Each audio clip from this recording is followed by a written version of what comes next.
Uh, I'm sorry, I forgot to record. Okay, so we are seeing Bhagavad-gītā Shloka 1.16 to 18 and plus 19 to 4 verses in this class. We will see, and I'm just giving the uh, background information of the shlokas, and then we'll recite the shlokas. First chapter name, everyone knows that observing the armies. So on the battlefield, there are two armies, and on the battlefield, why they have assembled? They have assembled to fight. So in the first two verses only, it is clear. And Sanjay is saying in second verses to Dhritarashtra. So Sanjay is giving a live commentary from the battlefield to the Dhritarashtra, and this commentary is heard by Dhritarashtra, and he was not. He is getting bewildered because the inauspiciousness was there, and from the Kaurava side, and auspiciousness from the Pandava side. So he has seen some symptoms of that. And in this 16 to 18, or rather 15 to 18, 19 verse, we can see how everyone, how the auspicious side of the Pandavas comes into picture. So we will recite this four verses first. Three verses. It has combined purport 1.16 to 18. So we'll recite these three verses and then we'll see the details. Ananta Vijaya Rama Kunti Putro Yudhishthira Nakula Sadevasya Sugosha Manipushpakau.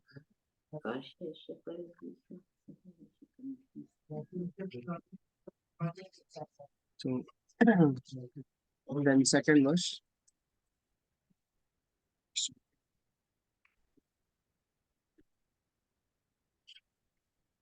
काश्यस्य परमेश्वास Shikhandi च महारथ दृष्टदुम्नो विराटस्य सात्यकीश्चापराजित द्रुपदो द्रौपदेयाश सर्वश पृथिवीपते सौभद्रस्य महाबाहु शङ्खान् दद्मु पृथक् पृथक्. So in these verses, from 15th verse, Sanjay is explaining to Dhritarashtra, on the battlefield, sons of Pandu and sons of Dhritarashtra, they have assembled to fight, and now fight is just about to begin. And while beginning, there is auspiciousness created by blowing the conch shell.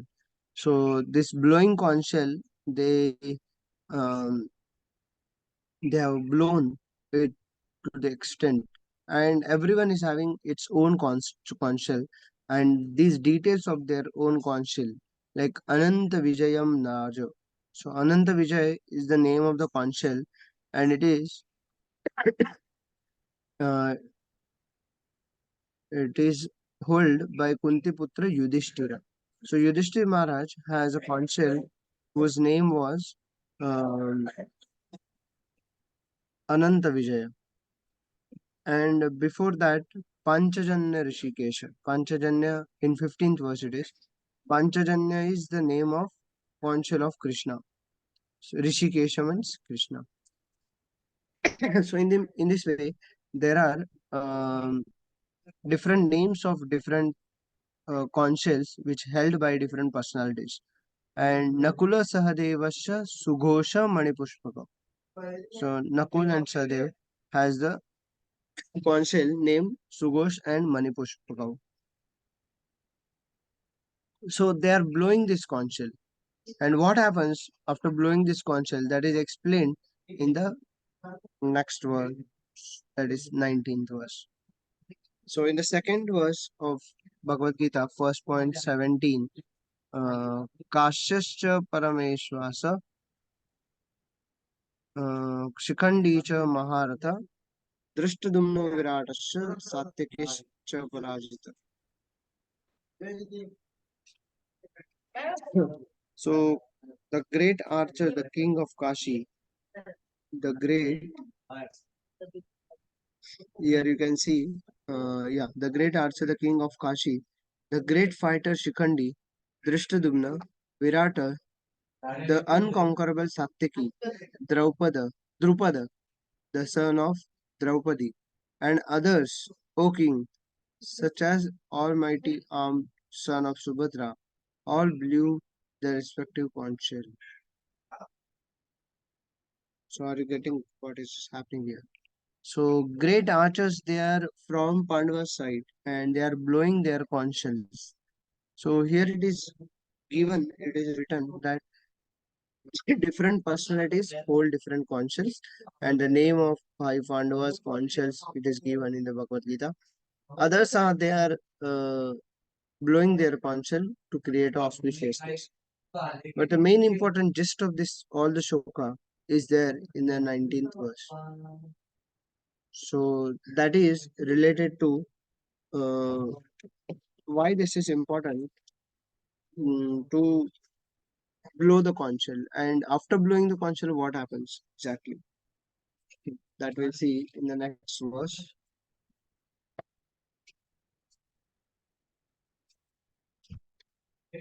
सघोषो धृतराष्ट्राणां हृदयानि वदारयत् नाभश्य पृथिवीं चैव तुमुलो अभयन्मुद् तुमुलो अभ्यनुनादयन्. So the blowing of this different conch shell became appropriate, vibrating both in sky and on the earth. It has shattered the hearts of the sons of Dhritarashtra. So these conch shells, they are blown and they hurt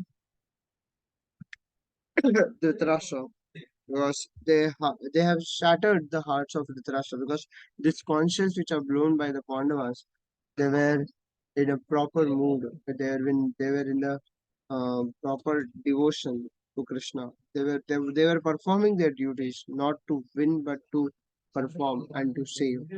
But ultimately, who is the winner? Those who surrender to Krishna. So very important lesson from this verse from 16 to 18 and plus 19. So we'll first recite. Anybody wants to recite this verse?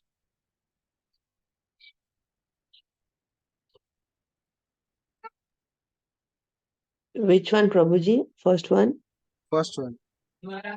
Hare Krishna. अनन्तविजयं राजा कुन्तीपुत्रो युधिष्ठिरः नकुलः सहदेवश्च सुघोषमणिपुष्पकौ. Hare Krishna.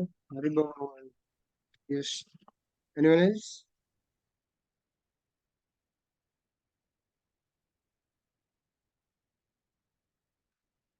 One more devotee wants to read. Hare Krishna.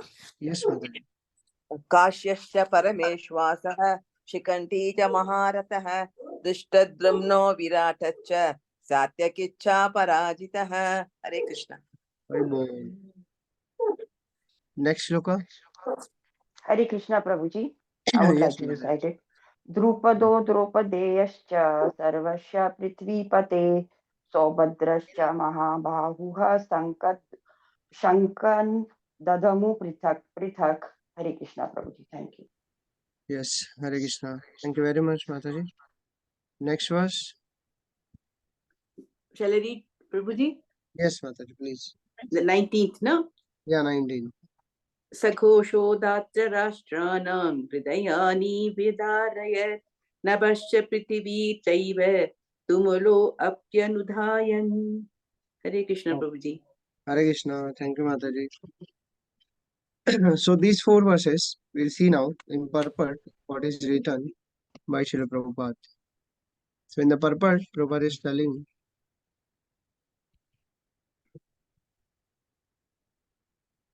the first three verses they have given the combined purport.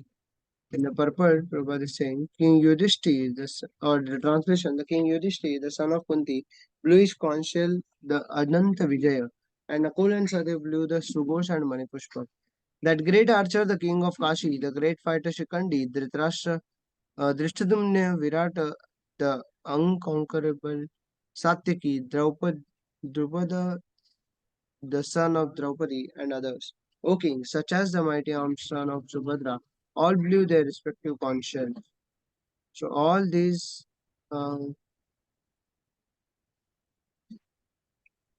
all these leaders, they have blown their own conch shell. And in the purport, Prabhupada is writing, Sanjay informed King Dhritarashtra very tactfully that his unwise policy of deceiving the son of Pandu and endeavoring to throne his own sons on the seat of the kingdom was not very laudable. The signs already clearly indicated that the whole Kuru dynasty would be killed in that great battle. Beginning with grandsire Bhishma, uh, down to the grandsons like Abhimanyu and others, including kings from many states of the world, all were present there, and all were doomed. The whole catastrophe was due to King Dhritarashtra because he encouraged the policy followed by the verse. And in the next verse,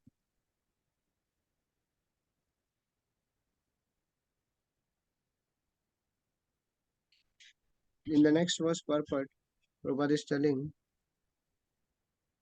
the blowing of these different conch shells become uproarious, vibrating both in the sky and on the earth, and it shattered the hearts of the son of Dhritarashtra. So blowing of these conch shells by Pandavas, because Pandavas were truthful, their conch shells blown and it shattered the heart of Kauravas, Kurus, or Dhritarashtra. When the purport Prabhupada is telling, when Bhishma and the others on the side of Duryodhana blew their respective conch shells, there was no heartbreaking on the part of the Pandavas. Such occurrences are not mentioned, but in this particular verse it is mentioned that the hearts of the son of Dhritarashtra were shattered by the sound vibrated by the Pandavas' party. This is due to the Pandavas and their confidence in Lord Krishna. So, very important lesson to learn is there in the verse number 19. So, this letter we have to follow, and this lesson we have to follow, and this lesson is in the last verse, last sentence of the purport. One who takes shelter of the Supreme Lord has nothing to fear, even in the midst of greatest calamity. So, this is very important and very practical lesson we have to take from this, that whatever situation comes in our life, the situation can be handled only when we are surrendered to Krishna, surrendered to the Supreme Lord. So, and if we are surrendered fully to Supreme Lord, it takes time.